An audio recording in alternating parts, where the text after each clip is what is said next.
Bismillahir Rahmanir Rahim. Dear viewers, Assalamu alaikum wa rahmatullahi wa barakatuhu. Peace be upon you and upon all the oppressed, men, women, and children around the world who are struggling for their liberties and basic human rights, struggling against all kinds of transgression, oppression, tyranny, and global arrogance. I would like to welcome you to this week's Open Dialogue, the live program here at Ahlebait Television. Today's topic for discussion that we have chosen is an interesting one and a fascinating one. How does the mind work? Have you ever wondered how the mind works and how many of the decisions that we make are related, and how many of our thoughts that we have are related to our conscious mind or the subconscious mind? And how many of those decisions and thoughts do we have control over?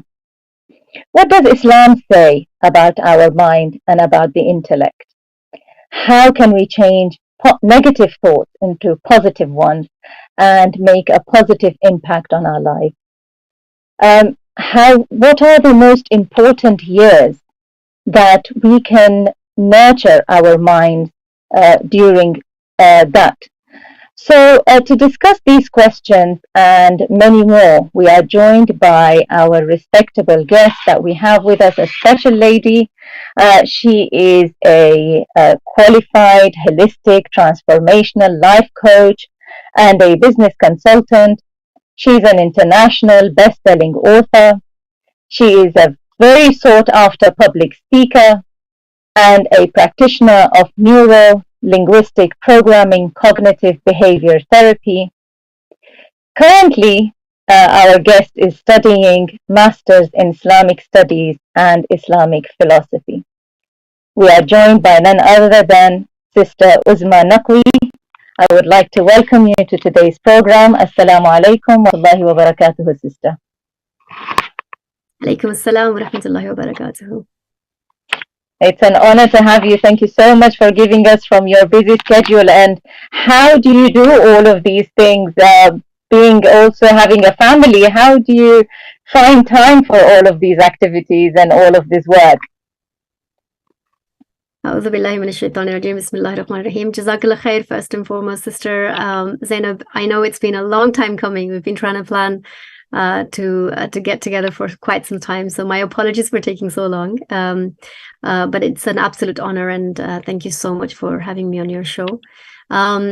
It's a balancing act, it's a juggling act. There's a lot going on in the midst of studies and work and very young family and all sorts of things going on.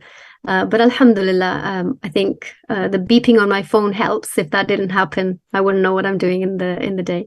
So it's just about trying to keep organized and listen out for the beeps, really. Well, alhamdulillah, we have you now. Shortly, dear viewers, we will also be joined by Hujjatul Islam al-Muslimin, Sayyid Mohammad Razavi. He is running a little bit late, but he should be joining us in a little while, inshallah. I will start with the first question, Sister Uzma. How the mind works brings to me an interesting question that, first of all, oftentimes when we refer to our mind, we think about our brain. Are our mind and brain related, or is there a difference between our mind and our brain? Is it the same thing, or is there a difference? That's a very powerful question. First of all, again, thank you for asking this question. So this is something that I actually talk about and cover a lot, because this is something that a lot of people choose to use interchangeably. A lot of people, when they talk about mind, they refer to the brain, and as soon as we say mind, we kind of touch our brain. And subhanallah is one of the most powerful tools that Allah subhanahu wa ta'ala has given us to be able to understand ourselves and the world around us and everything that's happening. But it is important to understand that brain and mind are two separate things, two different things. And the easiest way I can tell you is that brain is the literal organ, the physical thing, but the mind is not like a physical entity. It's not something that, if somebody was to crack open my head, they would find the brain, but they wouldn't find the mind in that. So the brain is a very, very physical thing placed inside our skull. And so consider the brain to be physical, but the mind to be more mental. And the mind is like a manifestation of our thoughts, our perceptions, our emotions, our determinations, our memories, our imaginations. All of that takes place through our mind. So the mind, one of the easiest ways to think about it is like a processing field.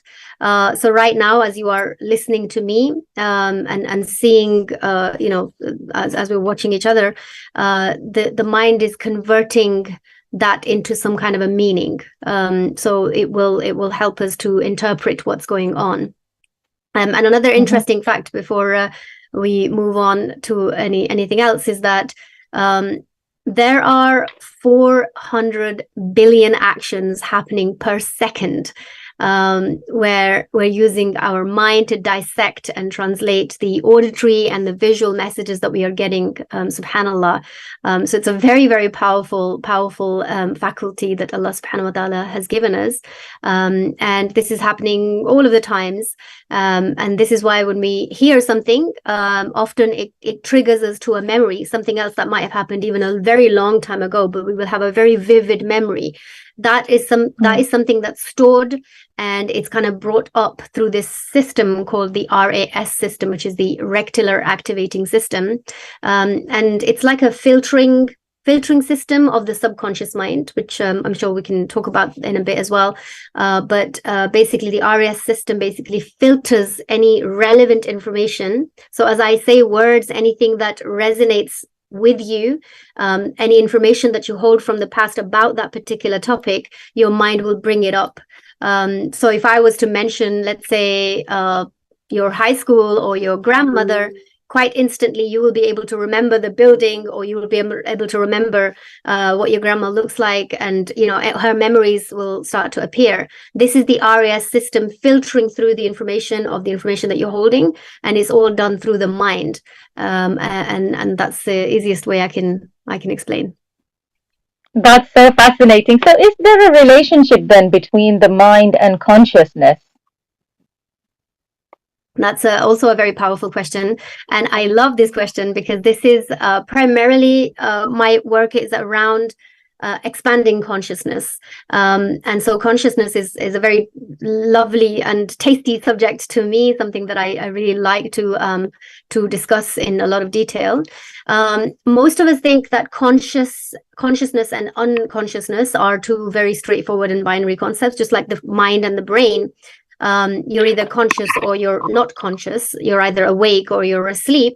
But consciousness goes a lot deeper than that. And at core, consciousness is really awareness. And if we looked at the dictionary, the English dictionary, and looked at the meaning of consciousness, it gives two meanings. And one of the meanings it gives is that it's a state of being aware and responsive to one's surroundings. And the second one is a person's awareness or perception of something.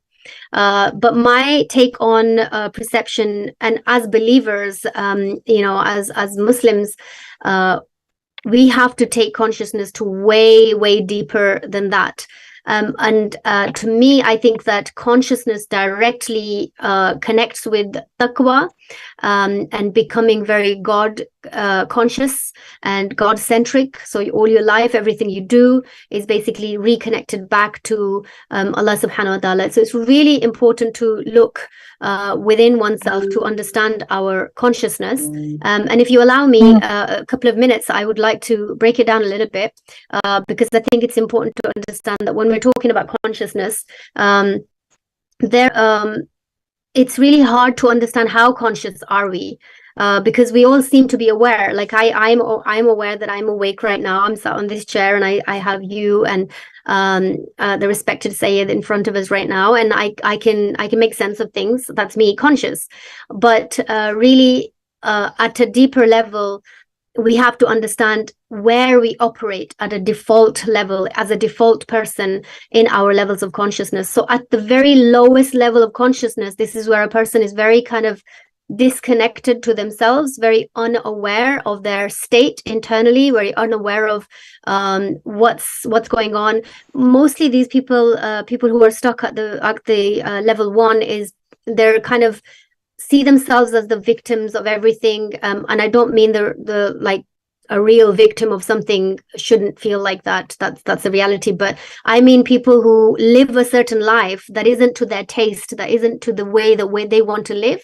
They will probably look at somebody else and they'll say, I live my life like this because he or she made me live like this. They had this effect on me. So they're very much stuck in that victimhood or fear type of a situation. And so it's a very low level of human consciousness. And, if we look around the globe at a lot of things that are happening, we can see that there are a lot of people that are stuck at a very low level of consciousness, but they're not aware of what they're doing and how they're affecting the world around them, how their actions are literally giving out a perception. And this in turn is actually having an effect on other people, and it's expanding other people's consciousness, where there are lots of people that are turning to learning more, trying to find out the history of certain situations, or trying to figure out what the Holy Quran says about certain things. So a lot of people are starting to expand that consciousness and get better at getting a deeper and a wider awareness of what's going on. So as they progress in their levels of consciousness, they get to higher stages where they start to become self-aware. They start to understand their reactions, their feelings. They become more they're more able to evolve. They don't feel like life is happening to them. It's more like it's happening for me. Everything is happening for me. Allah subhanahu wa ta'ala puts all of these different things in my vicinity so that I can learn, I can take something from it. So the levels of consciousness are rising. And then as you progress even more, there is this internal shift that happens where your inner world starts to change. There's a transformation that can take place as you're building your levels of consciousness. And this is where a lot of people can get into the very transcendent, very godly type of practices. For example, having deep amount of compassion, gratitude, unconditional love, forgiveness, these kind of things, trust. They're not judgmental. They have integrity about them. They are very empathetic people. They are very intuitive, very spiritual beings. And if they rise even above that, even more than that, as their levels of consciousness rises, then these are people that become world contributors. These are people who want to change something around them. They want to give out their services to other people and help the creation of Allah subhanahu wa ta'ala. They want to serve. These are enlightened people. These are people who are divinely guided. They feel like Allah has their back, and very kind of a relaxed state of being. Often when I look at our ulama that are very learned, the mujtahids and marjas, like people like that, you always see this it's like a stillness state. And these are people who've really been able to expand their consciousness to the point where what's happening outside and around them will never worry them and take them into that fearful state, because the conviction inside of them and the consciousness that has expanded inside them can actually help them to see something way grander than just what's occurring in front of them.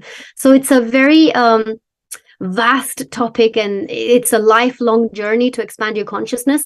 But if I wrap it up just like that, it's starting at a very low level, and then you can start to progress as you work on yourself more and more. You get to know yourself and the world around you, and human rights and genuine care and compassion starts to come in, and you start to focus on the legacy that you're going to leave behind, and how you are connected to yourself and Allah subhanahu wa ta'ala and the people around you. Very interesting how you connected consciousness to God consciousness. Assalamu alaikum, Sayyid. I'd like to welcome you to today's program. I would like to come to you. You heard there Sister Uzma speak to us about what is consciousness. How do you feel? I mean, most of the time, we human beings, I have heard, we operate mostly at a subconscious level. What do you have to say, Sayed, about what Sister Uzma had just said about the connection between consciousness and God consciousness, and about the impact that our subconscious has on in our lives? Yeah, Bismillah ar-Rahman ar-Rahim. Well, Islam is a religion or way of life that teaches us to be aware of ourselves, and with awareness about ourselves, we recognize our Lord. That's what Imam Ali ibn Abi Talib والسلام, used to say, that whoever is aware of him, man arafa nafsah arafa rabbah. Whoever knows who he is will know who his Lord is. As Sister was very eloquently mentioning and explaining the different levels, as much as I heard, I didn't hear the beginning of the program. Islam also teaches us that this awareness has several levels, and according to the awareness you have, you will have more confidence and satisfaction. As Sister mentioned about Maraja Taqleed and holy imams and prophets, when we go through the history of them, when we see their reactions in difficulties, problems, like look at Imam Ali, look at Prophet Muhammad sallallahu alaihi wasallam, and you can go back to Prophet Moses, Prophet Jesus, Prophet Abraham, Noha, Prophet Adam. They all went through difficulties and problems in their life, but they remain steadfast, and that was the reason why the reason why they were like that, because they were extremely aware of themselves and their responsibility, and they knew how to react, they knew how to control themselves, and and although as a Shia Muslims we believe that infallibles are only prophets and imams, but there is an opinion about others, that if you control yourself, if you train yourself, if you educate yourself, if you learn how to be aware of yourself and your responsibilities and your duties, you also can reach certain levels of infallibility because of the practice you have adopted in your life. So this also teaches that we are created in a way that Allah subhanahu wa ta'ala has left the possibility of completion and perfection in our body and our system. Imam Ali ibn Abi Talib والسلام, used to say that follow me, and at the same time he used to say, I know that you cannot be equal to me, because the knowledge that he had, we can never reach that level of knowledge. And when you have extreme knowledge of something, you automatically would not go against your knowledge. So this is a kind of training that Ahlebait والسلام, had, and this is what I also mentioned a few days ago in one of my lectures, that we take infallibility as a very divine position. Yeah, there is no doubt it is a divine position, but why infallibles are called infallible? There is and the reason why they are called infallible, because they are most knowledgeable. They are extremely aware of themselves. They are extremely aware of everything around themselves. So nothing can move them. Nothing can change their opinion. Nothing can weaken them. So those infallibles are infallibles because they have knowledge of everything. And ulama, scholars, it doesn't have to be ulama. We have many examples in our history of urafa who were not alims, who were like maybe shepherds, who were maybe a butcher or a shopkeeper or a farmer or some layman, but he had trained or she had trained himself or herself up to a level that nothing would shake their belief and aqidah and awareness.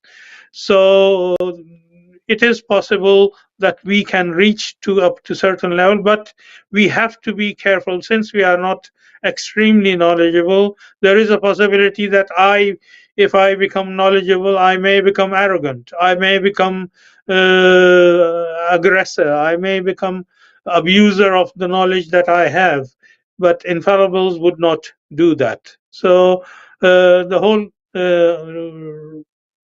reason of explaining this is that we have been created to move towards perfection, and everything is possible. We should not give up. We should keep trying, and we should believe in promises of Allah subhanahu wa ta'ala. Whatever He has promised will happen, and certainly we will be successful at the end.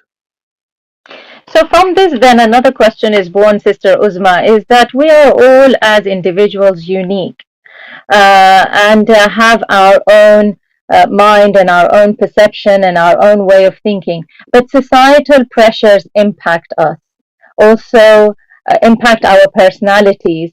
How we are brought up and the families that we are raised in impact us. If you can explain to us a little bit how the society pressures and the actions of our families impact us as individuals and shape our personalities and shape our minds. Yeah, that's an extremely important question, actually, and one that we must discuss at a community level all the time, because I think that this is something that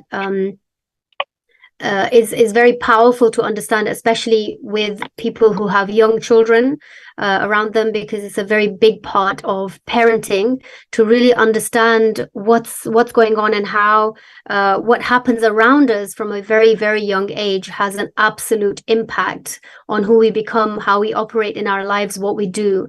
And I want to start from a very young age, and then we'll get on to the society pressures and how that actually impacts us as we go on. Is that between the ages of 0 to 7, it's a very significant, very important part of any child's life. And when we talk, as I talk about this, I'm thinking about children around the world, and around this age and younger and older, and subhanallah,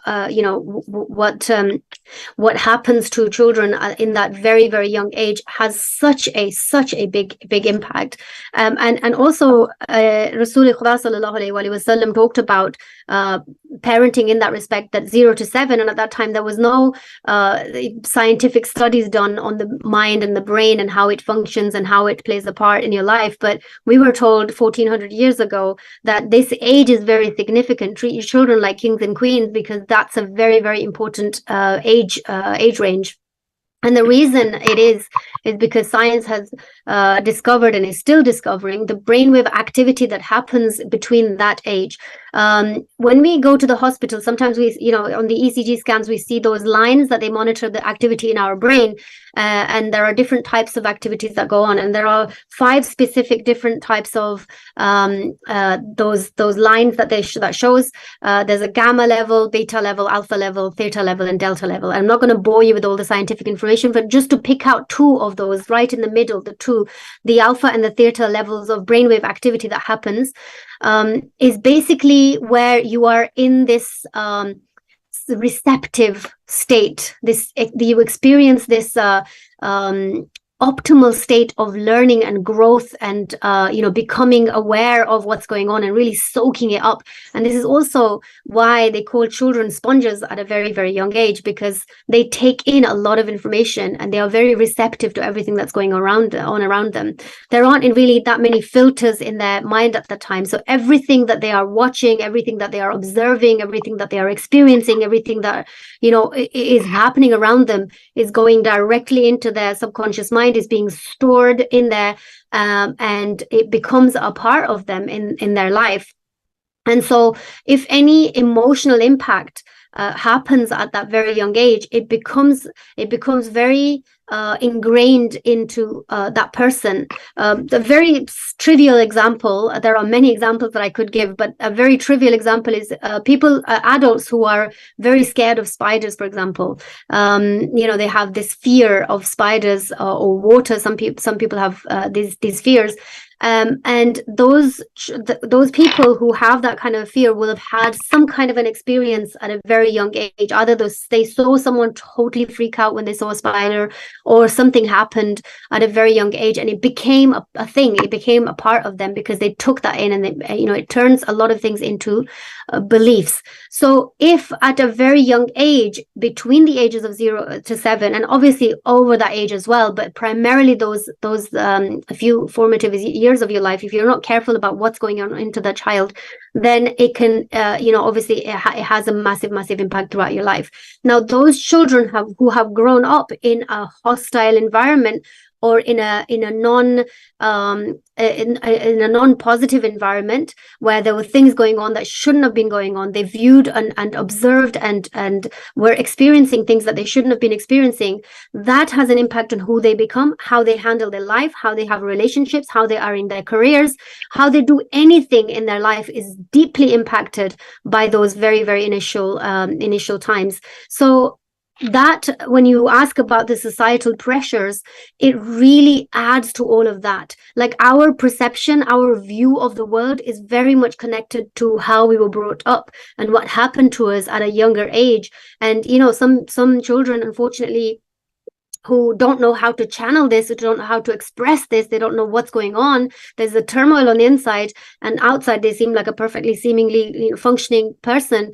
Often people turn to addictions or all sorts of really horrible stuff, and they don't know how to deal with life and how to handle situations. So I think that it's really important to understand, a lot of the times you see people talking about people becoming so unaware of themselves that they are only about pleasing other people, and they don't know how to take care of themselves. They don't know, or they don't understand where to draw the line and how to, have healthy relationships. Is all a part of this. When you don't know how to handle the societal pressures because of the way that your mind works and how it functions and how you came to being who you are. So yeah, I think it's an important discussion. It's definitely a lengthy discussion, something that we need to have an ongoing dialogue about. But it most definitely has an impact from a very young age all the way to you as an adult, unless you become aware and expand your consciousness, which is what my work is all about. Is trying to get them to become aware of why they are so triggered in their everyday life. What is going on? What might be behind that, so they can trail it back to early experiences and really heal some of their past and move forward in a very powerful way, inshallah. Sure. So Sayed, following what the sister just explained, you obviously deal with family issues as part of your daily work. How do you find that people who have experienced difficult times, have experienced challenges, have triggers, whether that's through their parents or the environment that they lived in and what they were exposed to, how do you find that affects their relationships and who they become as individuals, Sayed? Yes. First of all, we live in this world which is full of issues and problems. Imam Ali ibn Abi Talib والسلام, used to say, "Ad-dunya darun bil bala'i mahfufa." This world is a package of involvements. So it is impossible to believe that we will be living in this world without any problem, any issues around us. Uh, I have said this many times that being wealthy is a problem, not being wealthy is a problem, being married is a problem, and not being married is a problem, being educated is a problem, and not being educated is a problem. So life is like that. So when we know that the worldly life is like that, and we have to bring up our children in this kind of environment. As sister was mentioning, it is also quoted in hadith that first 7 years of the child, let them grow, let them play, and let them be king and enjoy. And I usually explain and say that let them experiment and enjoy and understand what is good, what is bad. For example, until a child doesn't know that the hot cup of tea is hot, the child will still go for it. So once the child under 7 years of age touches once only, even without burning, the child learns that this is harmful for me. So same thing about the problems and difficulties of our society. If we totally, there are two types of ideologies. Some people say we should totally isolate our children from all the problems, like whatever is happening now in the world. We should just keep our children blank. This does not help the child to grow up properly, and when this child grows up in future, will not be able to face a minor difficulty and problem. Like Bibi Fatima Zahra salawatullah alaiha, Imam Hassan, Imam Hussain, children of Imam Hussain, and all those children who came with Imam Hussain in plains of Karbala, they witnessed every kind of atrocities, problems, good time, bad time. They personally experienced and learned, and they became aware of who they are, what is their responsibility, and how they should be firm.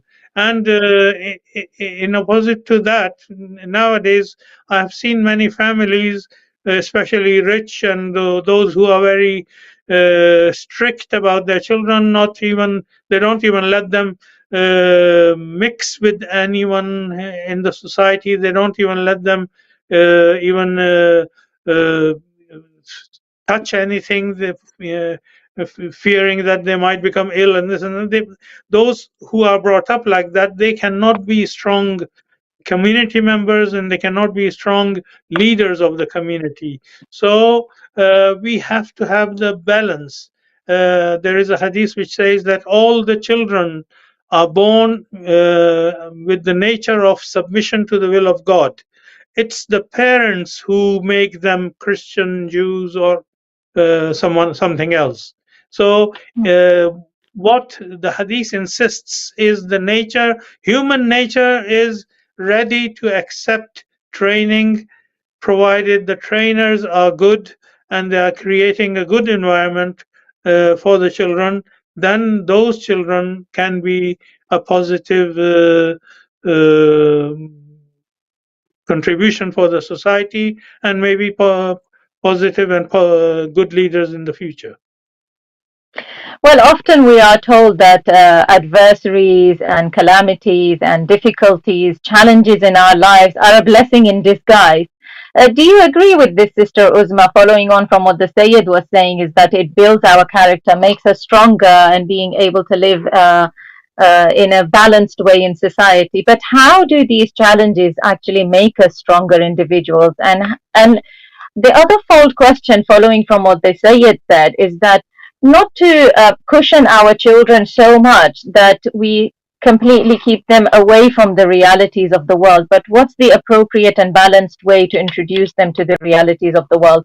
It's a twofold question, Sister Uzma. Yeah, beautiful question. And I think that Sayyid is making an extremely valid point. because I think if in the olden days, if we have a look at the imbalance, it was really a lot of imbalance the other way, that there was so much fear, and often a lot of violence towards children to get them to comply.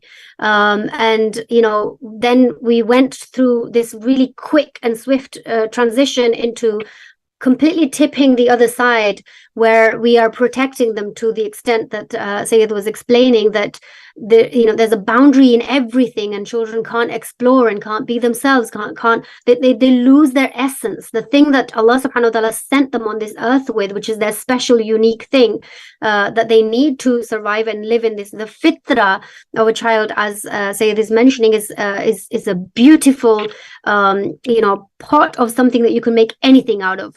And when we mold it and shape it at a very, very early stage, where we're constantly trying to hide it away, it brings about a lot of problems. And I think that just like right now, we're kind of unlearning some of the past behaviors that we know now that were not good for us, and we're trying to do things the right way. We're trying to communicate more with the children. We're trying to allow them to express a little bit more emotionally. We're trying to be with them and talk to them more, and have a better communication between parents and children, and that's a good thing. But I think that the flip side of that is that a few years, maybe a decade later, the problems that we're going to be facing are the opposite, even more extreme, as in children aren't equipped for life. Children who've become adults and can't handle anything that's going on in their lives anymore, because they were mollycoddled to a point where they didn't experience anything. They don't have that resiliency to go on. And if we look around the world, we see nations that are resilient in the face of challenges. We see children who have been brought or are being brought up in situations that are unimaginably painful, yet they come out with alhamdulillah. They have this faith, unshakable faith. And I think that obviously that those are some very, very extreme things, and we wouldn't like anybody's child to ever feel anything like that. But we're talking about definitely having a balance. So in our homes, we must have a situation where children feel at home. Children should, it should never be to this extreme that they don't feel like they can't talk to their parents about things that are happening in their lives. And it should never be totally to the opposite side, where they, it's all blocked and everything's, completely, the opposite. So we have to kind of keep a check and keep a balance. And for very young children, communication starts at a very young, very early age, from nursery to primary school, where we're asking them about their everyday life and what's going on. And we know their friends' names, and we know what they played with and how they played and what happened in their day. And these are the very conversations that, as they grow older, start to become a little bit more serious. They start talking about a little bit more stuff that are tangible, that are actually where they're going to be making decisions about, for example, which subjects they're going to take. Or when Baloo comes and different changes are happening in their bodies, they're not going to feel so shy. They will have built that relationship with their parents, that they are able to openly have discussions at home. And I think that kind of a balance is really, really important. And also, every family is unique. We all have different values, but Islam is so beautiful, and it's such an amazing way of life, that we have everything in black and white. We have our values set out for us, and if we can have a line drawn as to acceptable, unacceptable behaviors, and in a very open, communicative way, in a very friendly and allowing the children to understand the reasons behind. And I think this is the difference between past and present, is that a lot of the times in the past, the reasons were not explained. It was just a hukum, like I say so, you do, and that's the end of the matter. And I think that kind of backfired in a lot of ways for a lot of families. But now we have to kind of have more talking points, and really, because this is a why nation that we're dealing with. And I think it's a good thing that we're talking with why children, because one, it gives us an opportunity to learn for ourselves, because a lot of the times, to be fair, to be honest, a lot of the parents were struggling because we don't even know the answers. We just did it because we were told to do it. And now we're having to search for the actual answers to why something is happening. And we're having to expand our consciousness because of our children. And I firmly believe that children come into your life because you've stunted your growth at some point, and they are there to widen that for you. They're there to pull you through that loop and say, there's more learning for you to do. They really grow you in probably the most painful way. Sometimes, children actually put you through that.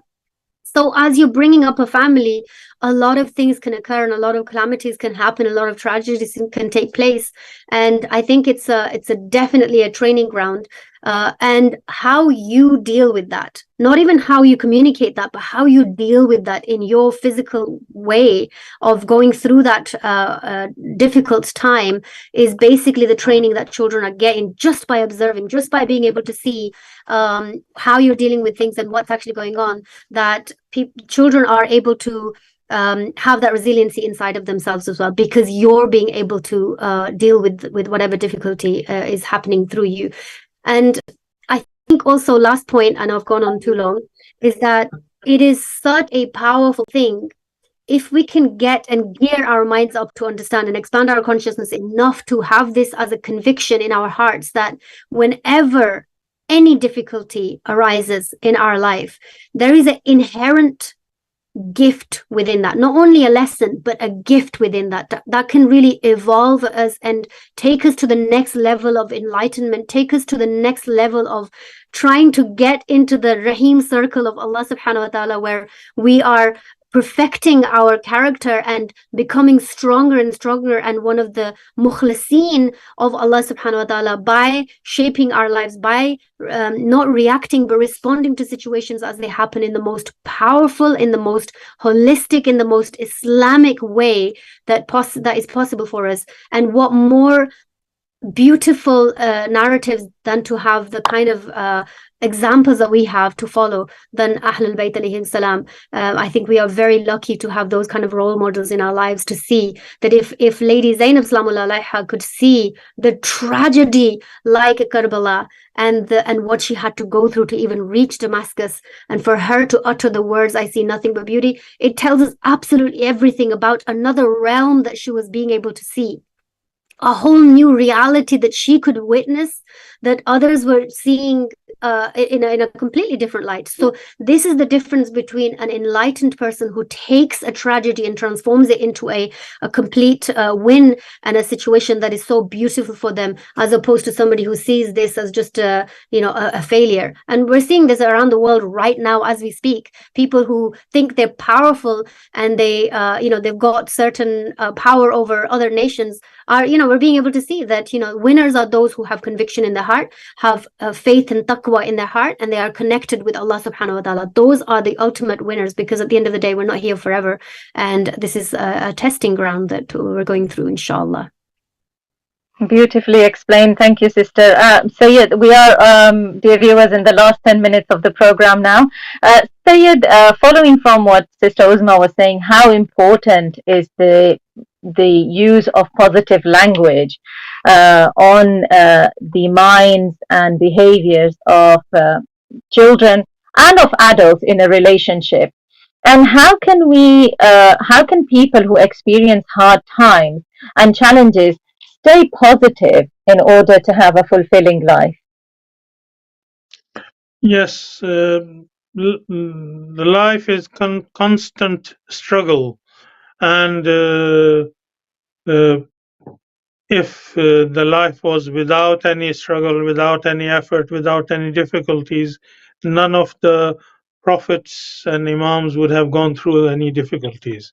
They deserved most to live a peaceful life in this world.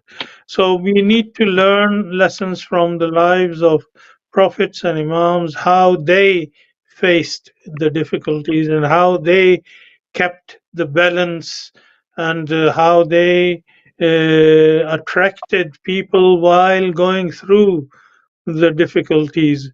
It is easy to claim to be a mu'min and believer and living next to Khane Kaaba or holy shrines in the Middle East. The real Muslim is one who lives in the middle of corruption and atrocities and problems and difficulties, and manages to save his Iman and Islam and faith. So we need to learn from these examples. And of course, as Sister was mentioning, keeping the balance is extremely important, and that is why Islam is called Islam.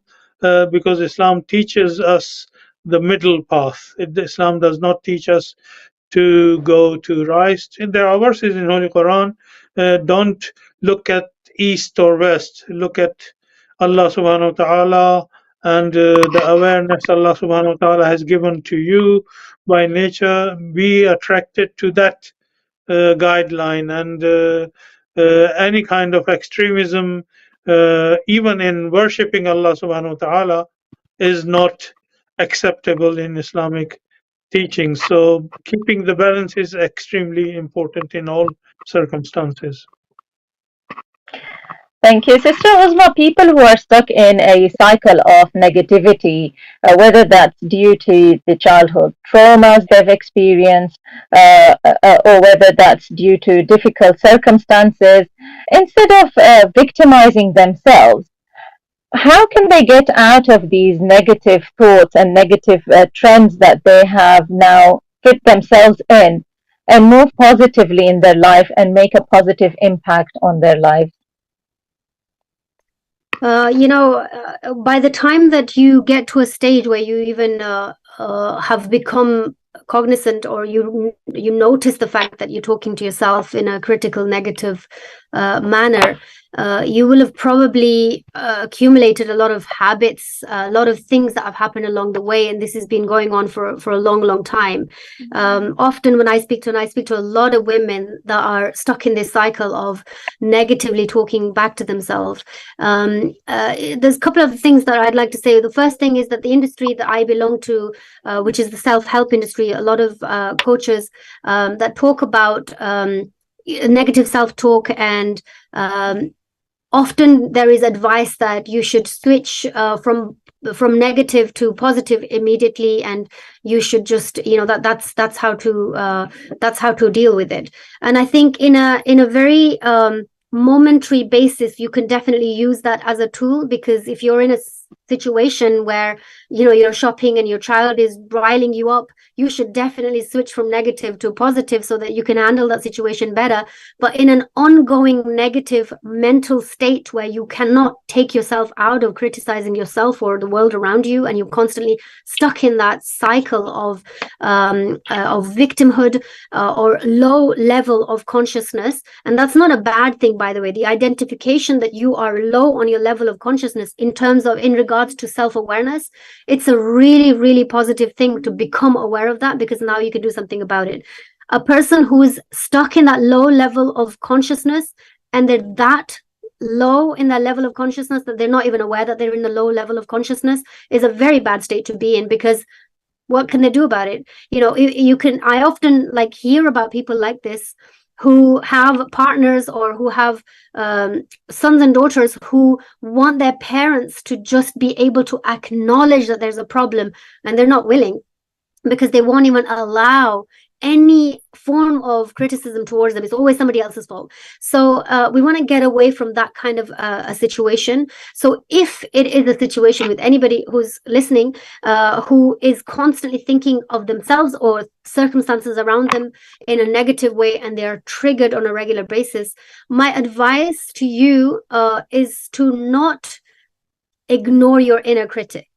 And this is or sometimes contrary to what a lot of people say, is to not ignore your inner critic, not ignore the negative self-talk, because it is giving you the tangible evidence that there is something that needs taking care of. There is something that you need to understand a little bit more. Your body, through emotions, and your mind through thoughts, is talking to you, telling you that you need to pay attention to something that's going on the inside. And probably when you embark on a journey of trying to find that something, it is going to help you to expand your consciousness, because it's going to give you a deeper awareness of who you are, why you are so critical of yourself, what your inner voice is trying to teach you, what is it trying to tell you.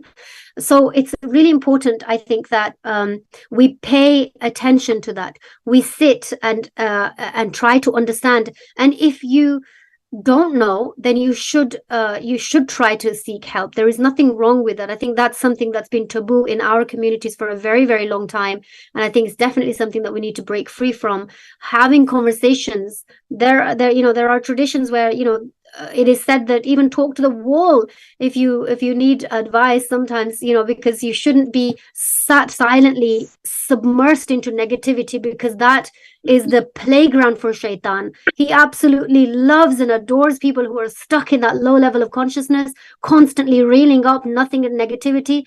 He will seep through so deeply that you won't even notice how far you end up going. And this is how people end up getting into really troublesome situations. And before you get to that state where you've completely lost yourself, find help, talk to somebody and see how they can either point you to another direction or help you themselves. But you must do something about that. So on this very short time, I'm not able to give like actual tangible tips on how to deal with that, but I can definitely say you should not allow that to just be okay and not do anything about it. You should definitely take some action. Yes, some people's negative talk, because of probably what they were told as they were growing up due to authoritarian parents, can be very destructive. I mean, they can feel very, very unworthy, for example, and it can affect relationships, their future relationships, quite a lot, couldn't it, Sister Uzma? 100%. And if I can just add to that a little bit, as I was mentioning earlier, like the ages of 0 to 7, if in that time somebody was told that they're not good enough and they will never achieve much and they will never mount to anything, that doesn't even have to be parents. It could be teachers that you came across. It could be peers that bullied you. Whatever happened in that very short life, that is the belief system that you're walking around with. So now as an adult, if you go for a job interview and they say to you, you didn't get that job, there were other candidates that were performing better than you or had more experience to you, that person is instantaneously going to make it about themselves. So your mind tells you, see, you are a failure. See, it's solidifying and collecting more and more and more evidences for something that we've now taken as a belief that has nothing to do with the truth.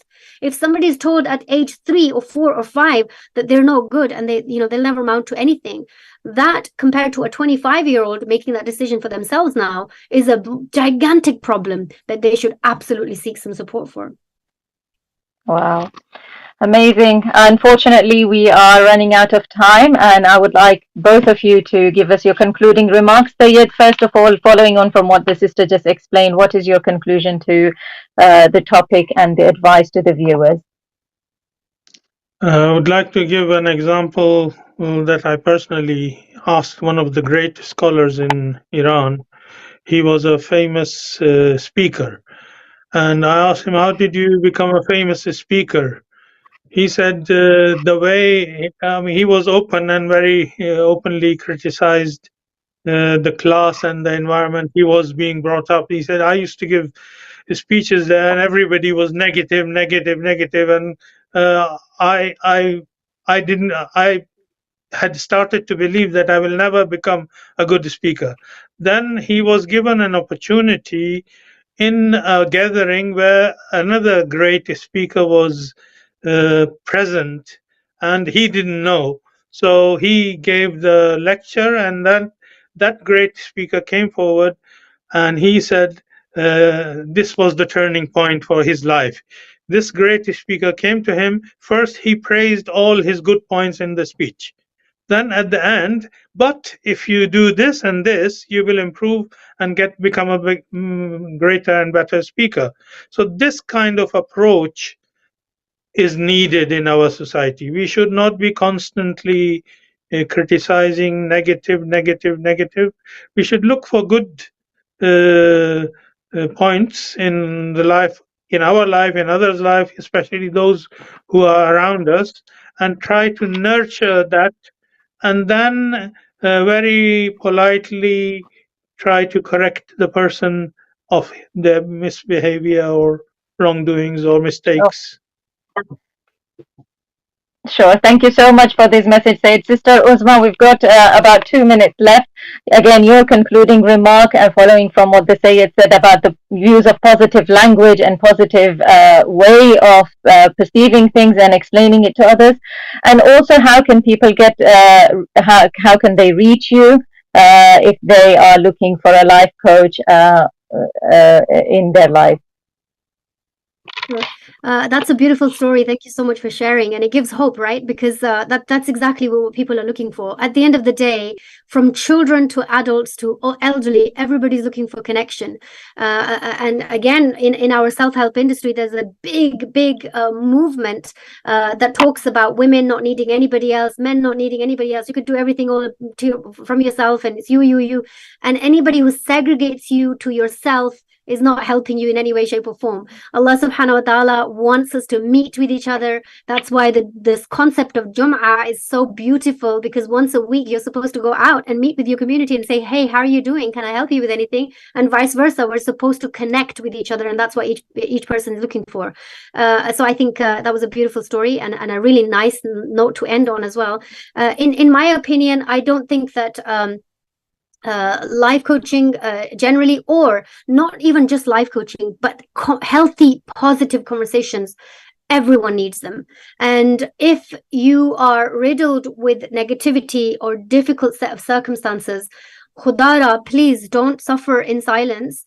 Talk to whoever you trust and love, and whoever you are close to. There is so much help and support out there. In this day and age, especially nowadays, it is there is no excuse to suffer in silence and to go through this on your own.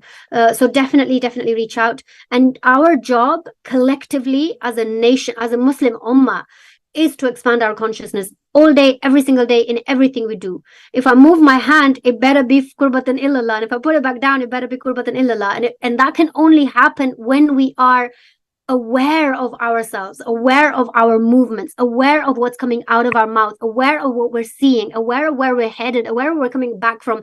Everything that is happening in our life has to be back in connection with why we're doing it. What is the purpose of this? And how does this connect me back to Allah subhanahu wa ta'ala? And if it doesn't, it's not helping you. Sometimes we can do things in this world that are just for this world, but everything needs to get to Allah subhanahu wa ta'ala and be a very powerful part of it.